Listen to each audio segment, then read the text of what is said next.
Hello everyone and welcome to Nami Chef. Today we're cooking one of my favorite dishes in the world, seafood paella.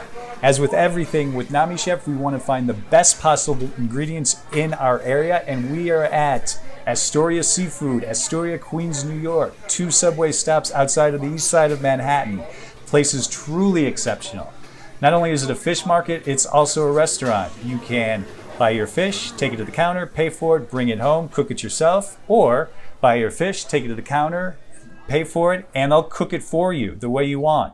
Then you can eat it at the store. They have tables set up, and it's BYOB. So I've gone ahead and accumulated some stuff for home and some stuff for the restaurant. Here are my paella ingredients. So the first thing we're gonna do is start out with that red pepper. I'm going to roast it. So char it, like so, over an open flame, throw it into a bag, shut the bag up. They want to steam it by doing so.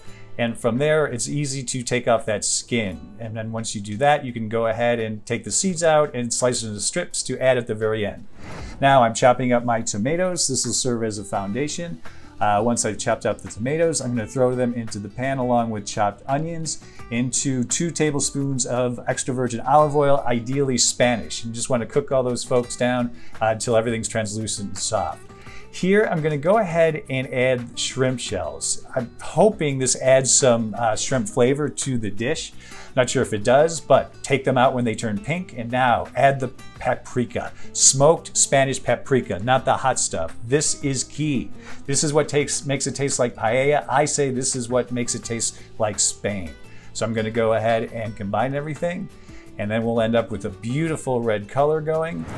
And then from here, it'll be time to add our rice. I'm using arborio rice. Ideally, it would be bamba rice from Spain, but I can't find it in my area. Nami chefs out there, please, if you know where to find it in the New York City area, let me know. Okay, now we're gonna go ahead and add our seafood. Let's throw in our clams.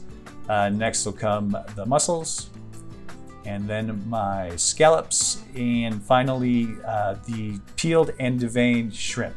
So I'm going to go ahead and tuck everyone in nicely.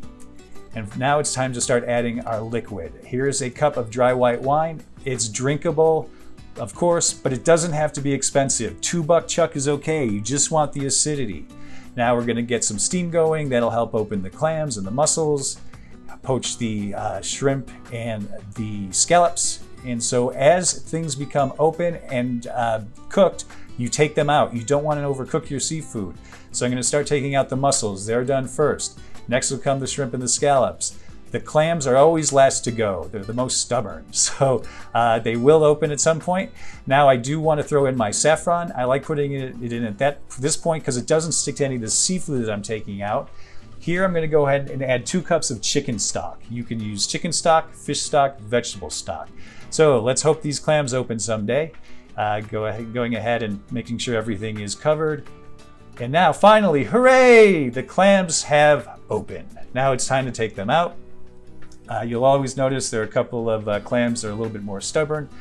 Just make sure that they do open. If they don't, throw them away, they're no good. So I'm going to throw in my peas, and I'm putting in my squid. I put the squid in at the last minute because it's the fastest to cook. Don't want to overcook it. You can see the liquid has been absorbed by that rice. And so now we're going to go ahead and put everything back, and magically we have paella. So I've gone ahead and put the red peppers back in, the seafood, I've garnished it with some parsley. Seafood paella for 2. So now it's time to serve the dish. But look at this wonderful crusty rice on the bottom. This is what paella nerds live for. So I'm going to scrape it up. I think it's called soca rice.